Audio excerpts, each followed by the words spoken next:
Thank you, Mr. Chair, and thank you, Secretary, for joining us.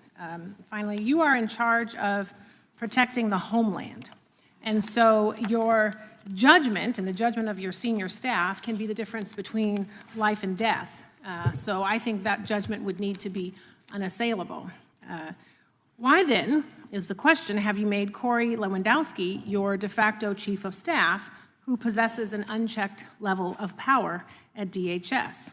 Under your leadership, this person has done things like fire your FEMA administrator while sitting behind your desk, which is your job to do, lobby to build the controversial detention facility known as Alligator Alcatraz, which has turned into a legal boondoggle costing Florida millions, and have veto and reviewing and signing power over large DHS contracts and grants, which again is your job. DHS has critical agency components like the Secret Service, FEMA, Border Patrol, cybersecurity. So does Corey Lewandowski have national security experience, military experience, law enforcement experience? No. He is a lobbyist, a failed campaign manager, which is causing my constituents who are waiting for their FEMA dollars and me to wonder what are his qualifications for this job. So according to the Wall Street Journal, you and Mr. L have a close relationship that has made President Trump, quote, uncomfortable. The president reportedly denounced Corey Lewandowski as your chief of staff due to reports of a romantic relationship between the two of you. So instead, you designated him as a special government employee, a position he has had well beyond the allowed 130 days and requires him to disclose if he is making money off of his position. Trump knows that this guy is shady. Corey has a decades-long record of physical battery, sexual harassment, illegal lobbying for a Venezuelan oil company, and bringing a loaded gun into a federal building. Despite being fired or removed from virtually every position he has ever held due to misconduct, he now wields unchecked, unconfirmed, undisclosed power over your department. This person has no experience running anything close to Department of Homeland Security or even advising someone in your position. He is unqualified, which again has left my constituents and I wondering why he is your top official. So Secretary Noem, at any time during your tenure as Director of Department of Homeland Security, have you had sexual relations with Corey Lewandowski? Mr. Chairman, I am shocked that we're going down and peddling tabloid garbage in this committee today. Reclaiming and my ma'am, time. one thing that I would tell you is that he is a special government employee who works for the White House.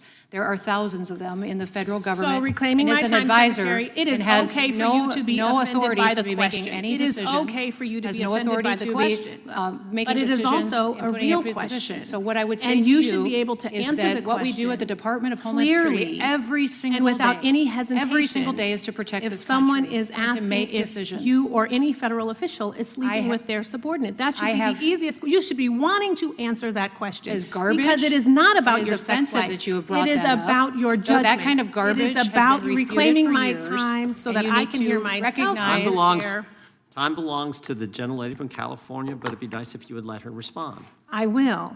I want to let you know it is about your judgment and decision-making. It is about the 260,000 employees that work under you that want to make sure that you are giving information and making decisions clearly. It is about conflict of interest.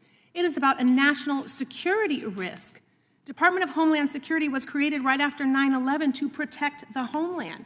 And DHS has circulated an internal bulletin to law enforcement partners warning that the conflict of the war we're in could inspire lone actors or small-scale cyber activity inside the United States, according to a memo obtained by ABC News. So American lives are at risk. The people who work for you are at risk. And they want to know that the person at the top, you, are making decisions clearly without any sort of cloudiness. And that they're your decisions because you're the secretary who was confirmed. That's what this is about. Saving the lives of Americans and not costing them millions of dollars and not having a secretary who's compromised in her decision-making.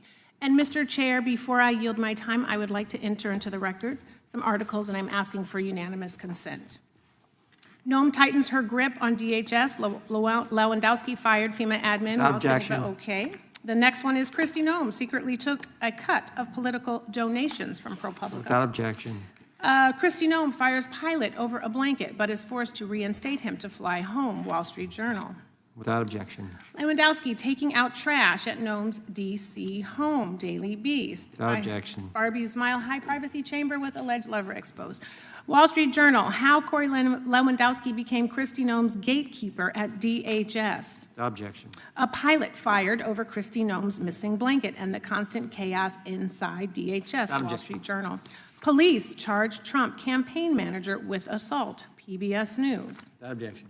Woman who accused Corey Lewandowski of assault speaks out. I don't want this to happen to anyone else, CBS News. Lewandowski's firm quietly inked deal with Venezuela-owned company, Politico. Without objection. List of U.S. cities raising security amid Iran conflict, Newsweek. Without objection. Kristi Noem, I have a few more, I'm sorry. Kristi Noem misled Congress yesterday about top aides' role in DHS contracts. Without objection. Policy number 10271 from ICE, it is an anti-fraternization policy prohibiting romantic or sexual relationships between supervisors and their subordinates. What you just watched wasn't simply a heated exchange or a viral gotcha moment. It was a window into how power, accountability, and ethics collide at the highest levels of government.